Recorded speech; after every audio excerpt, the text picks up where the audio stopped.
그다음에 화면 공유를 시작해 볼게요. 자, 우리가 어떤 본문을 봤냐면 마가복음 6장 14절부터 29절까지의 본문인데 이 본문이 좀 어려운 본문이에요. 왜냐하면 메시지화 하는 게 쉽지 않고 또 하나님에 대한 이 말씀이 직접적으로 들어가 있지는 않기 때문이죠. 그래서 여러분들이 하나님 찾기를 통해서 보통 그 본문에 담겨 있는 이 예수님의 인격과 사역을 정리하고 이 본문이 보여주려고 하는 이 하나님의 성품이나 사역이 무엇인지를 정리해내는데 대부분의 많은 본문들이 그러한 방법론으로 해석이 되지만 이 본문은 하나님이 어떤 분이신가를 보여주는 본문은 아니에요. 그렇죠? 그러니까 엄밀히 말하면은 하나님이 어떤 분이신가를 보여주는 본문이라기보다는 이 본문에서 메인으로 등장하는 인물이 누구죠? 헤롯이란 말이에요. 헤롯. 그래서 헤롯이 어떤 사람인가를 좀 보여주는 것. 또 헤롯과 이 세례 요한의 관계를 보여주는데 주목을 하고 있어요. 그리고 여러분들이 전도사님이 이 정리해준 팁을 읽어보았던 것처럼 이 본문이 또 샌드위치 구조로 끼어 있다라는 것을 확인할 수 있을 것입니다. 그래서 보면은 이 앞본문 7절부터 13절은 제자들을 파송을 한단 말이죠. 그리고 이 30절, 31절을 보면은 제자들이 돌아와요. 그래서 자기들이 행한 것과 가르친 것을 낱낱이 고하니.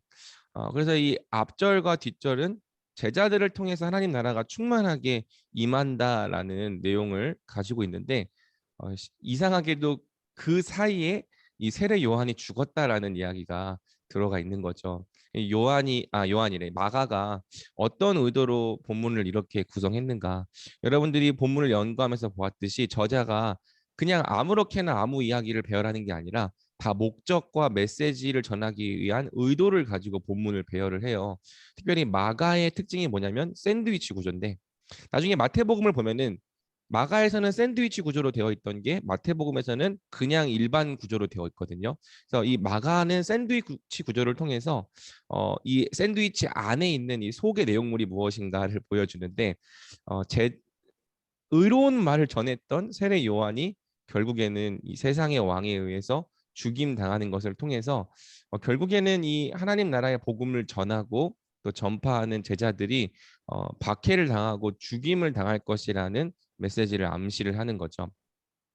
이 마가복음을 처음 받았던 그리스도인들이 박해를 받고 있었던 그리스도인들이어서 그래요.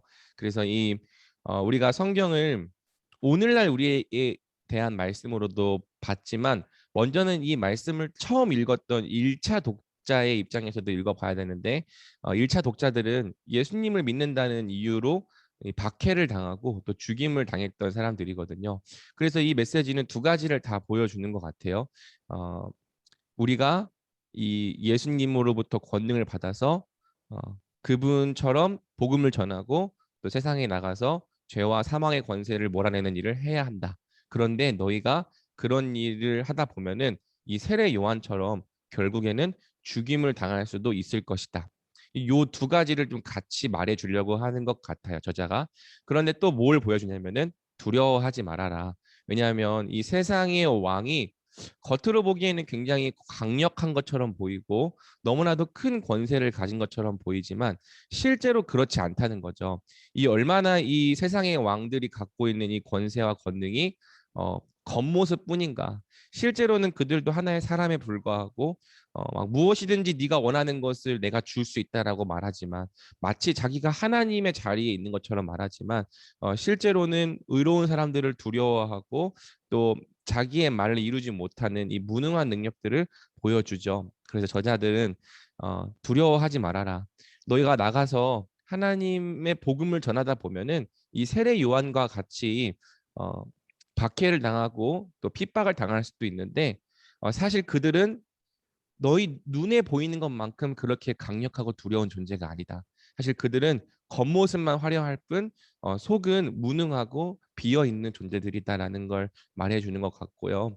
또 실제로 너희가 하나님의 복음을 따라서 의롭게 살아간다면 이 요한이 이 세례 요한을 두려워했던 것처럼 세상로 너희를 감당하지 못하고 두려워할 것이다라는 메시지를 우리에게 전하는 본문인 것 같습니다. 그래서 여러분들이 좀 본문을 정리하기가 쉬운 메시지는 아니었을 텐데 그럼에도 불구하고 이렇게 정리를 해주면 여러분들이 이해할 수 있을 거라고 생각을 해요. 그래서 이 말씀을 적용할 때에는 우리가 복음을 전하고 또 예수님께서 주신 사명을 행하다 보면은 이 세례 요한처럼 핍박을 당하고 박해를 당할 수도 있다는 것. 하지만 우리를 핍박하고 박해하는 그 세상이 우리가 느끼는 것처럼 그렇게 강력한 권세는 아니라는 것. 사실은 허울 뿐이고 사실은 겉모습만 번지르르 하고 사실은 무능력하며 마치 하나님과 같은 권세를 갖고 있는 것처럼 보이지만은 이 하나님과 비교조차 되지 않는 그러한 권세라는 것을 우리에게 가르쳐 주는 것 같고요. 또 실제로 너희가 거룩하게 살아간다면 주님의 제자로 살아간다면 세상에 너희를 두려워한다라는 말씀을 가르쳐 주는 것 같습니다. 그리고 이제 오늘 본문과 이 과제 본문 사이의 관계도 중요한데 여러분이 이 두 잔치에 대한 이 비교표를 봤을 거예요. 그래서 이 헤롯의 잔치에 누워 있는 사람들, 또 예수님의 잔치에 누워 있는 사람들. 이 성경에서 앉아 있다라고 번역하는 단어는요, 유대인들의 식사 자세를 의미하는 단어인데 사실은 누워서 먹거든요. 그래서 이 앉아 있다라고 되어 있는 부분을 누워 있다라고 보는 게 더 맞아요. 그래서 예수님의 잔치에 누워 있는 사람들, 또 세례 요한의 잔치에 누워 있는 사람들 어떻게 다른가? 또 예수님은 이 세상의 왕과 비교했을 때 어떻게 다르신 분이고 어떤 권세를 가지신 분인가? 우리에게 무엇을 주실 수 있는 분인가? 세례 요한이 헤롯이 무엇이든지 내가 줄 수 있다고 말하지만 사실상 아무것도 주지 못하는 무능한 왕이었다면 오히려 의인의 목을 잡아 죽이는 악한 왕이었다면 예수님은 과연 그분을 믿고 따르는 자에게 무엇을 주실 수 있는 분이신가? 여러분이 좀 이 부분에 주목을 하면서 오늘 본문을 살펴보면 좋을 것 같습니다. 자, 제가 이렇게 빨리 끝내는 이유는 오늘 여러분들이 본문 연구를 좀 철저히 해보고 적용을 더 신실하게 해보라는 의미에서 그렇게 하는 거예요. 그래서 여러분들이 이제 어, 성욱이가 했던 이 적용의 방식을 이렇게 뭐뭐 하는가 이게 알고리즘처럼 yes, or, no 이런 식으로 하는데 물론 그것도 제가 되게 신선해서 전에 칭찬을 했지만은 그러한 적용 방법에 이렇게 너무 이렇게 하나 질문하고 yes, or, no로 가는 방식으로 적용을 하기보다는 좀 여러분의 삶 속에 구체적으로 내가 이 말씀 앞에 무엇을 느끼고 또 어떻게 결단한 것인지에 대한 내용들을 좀 잘 적용해 보면 좋을 것 같습니다.